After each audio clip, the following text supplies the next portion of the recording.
একদম মেলার মতো মুচমুচে জিলাপি কিভাবে বাড়িতে শুধুমাত্র ময়দা দিয়ে ইনস্ট্যান্টলি তৈরি করে ফেলতে পারবে সেই রেসিপি তোমাদের সাথে শেয়ার করব। সিম্পল কিছু টিপস অ্যান্ড ট্রিক্স মেনে চললে একদম মেলার মতো সরু সরু ক্রাঞ্চি জিলাপি খুব সহজেই তোমরা বাড়িতে তৈরি করে ফেলতে পারবে, তাও আবার কোনো রকম ঝামেলা ঝঞ্ঝাট ছাড়াই।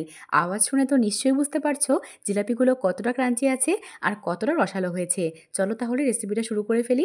প্রথমেই নিয়েছি আমি এখানে 1 বাটি মতো ময়দা, তাতে 3 থেকে 4 টেবিল চামচ মতো সাদা তেল দিচ্ছি। সাদা তেলের পরিবর্তে তোমরা ঘি দিয়েও ময়ামটা দিয়ে নিতে পারো। ময়ামটা খুব ভালো মতো দেওয়া হয়ে গেলে 1 চামচ মতো ইনো অ্যাড করছি। ইনস্ট্যান্ট জিলাপি বানানোর জন্য ইনোটা কিন্তু অবশ্যই প্রয়োজন। 1 চামচ মতো ইনো দিয়ে শুকনো উপকরণগুলোকে মিশিয়ে নিয়ে অল্প অল্প করে জল দিয়ে হুইস্কের সাহায্যে এরকম একটা স্মুথ ব্যাটার তৈরি করে নিচ্ছি। এবার ব্যাটারটাকে এক সাইডে রেখে দিয়ে চিনি শিরাটা চলো তৈরি করে নেই। তার জন্য 1 বাটি মতো চিনি নিয়েছি আর 1/2 বাটি মতো জল। এই মাপটা কিন্তু অবশ্যই মনে রাখবে। একটা ফুট চলে আসলেই নামিয়ে দেবে, কোনো রকম 1 তার বা 2 তারের শিরার কোনোই প্রয়োজন নেই। চিনি শিরাতে খুব সুন্দর একটা কালার আর গন্ধ আসার জন্য আমি এখানে কয়েক ঢাকা কেসার আর একটা ছোট এলাচ ফাটিয়ে ইউজ করেছি। আর শিরাটাকে নামানোর আগে 1 চামচ মতো পাতিলেবুর রস ইউজ করেছি, যাতে চিনি শিরাটা ঠান্ডা হয়ে গেলে জমাট না বেঁধে যায়। এবার চলো জিলাপিটাকে ভেজে নেওয়ার জন্য কিছু প্রস্তুতি তৈরি করে ফেলি। জিলাপি ভাজার জন্য প্রথম কথাই মনে রাখতে হবে যে কোনো ফ্ল্যাট সারফেসওয়ালা পাত্র নিতে হবে, যেমন ননস্টিকের ফ্রাইং প্যান বা তোমাদের কাছে ফ্ল্যাট সারফেসের যে কোনো কিছু থাকলে সেটার মধ্যে তোমরা ইজিলি ভেজে ফেলতে পারো। এবার জিলাপিটাকে শেপ দেওয়ার জন্য যেটা প্রয়োজন সেটা কোন। আমাদের সবার বাড়িতে কোন না থাকলেও এরকম ফেলে দেওয়া দুধের প্লাস্টিকের প্যাকেট তো থেকেই যায়, তো সেটার মধ্যেই আমি এখানে জিলাপি ব্যাটারটাকে ভরে নিয়েছি আর পেছন দিয়ে একটা গার্ডারের সাহায্যে আটকে দিয়েছি আর মাথাটাকে সামান্য একটু ফুটো করে নিয়েছি।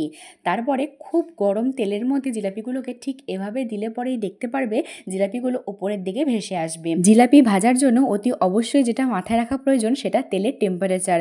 না খুব বেশি হাই না খুব বেশি লো, মিডিয়াম টু হাই টেম্পারেচারে আমাদের জিলাপিগুলোকে ভেজে নিতে হবে। ভাজার সময় তোমরা বুঝতে পারবে যখন জিলাপি থেকে আর বুদবুদ উঠবে না, বুঝতে নিতে হবে জিলাপিগুলো ভাজা হয়ে গেছে। তখন ওই তেলের থেকে তুলে নিয়ে শিরার মধ্যে ডাইরেক্ট ডুবিয়ে দিতে হবে।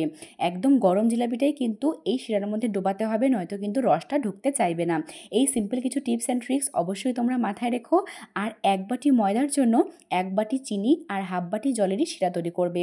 এই মাপগুলো অবশ্যই মাথায় রেখো, তাহলে ইজিলি তোমরা জিলাপিগুলো বাড়িতে বানিয়ে নিতে পারবে। আর জিলাপির শেপটা একদম দোকানের মতো না আসলেও জিলাপিগুলো কিন্তু দোকানের চেয়েও বেশি ক্রাঞ্চি আর রসালো হবে, এইটুকু কথা দিতে পারি। আমি এখানে কালার ইউজ করিনি, তার জন্য জিলাপিগুলো এরকম সাদা সাদা দেখতে হয়েছে। তোমরা চাইলে এই ইয়েলো ফুড কালারটা ইউজ করতে পারো একদম দোকানের মতো রং আসার জন্য। তবে রং না আসলেও জিলাপিগুলো খেতে এতটাই সুস্বাদু হয়েছিল যে বলারই মতো না। আর কতটা রসালো হয়েছে তাও তো নিশ্চয়ই তোমরা দেখে বুঝতে পারছো। একবার অবশ্যই বাড়িতে বানিও আর আমাকে কমেন্ট করে জানিও কেমন লাগলো রেসিপিটা। আজকের রেসিপি এই পর্যন্তই, দেখা হচ্ছে নতুন পর্বে।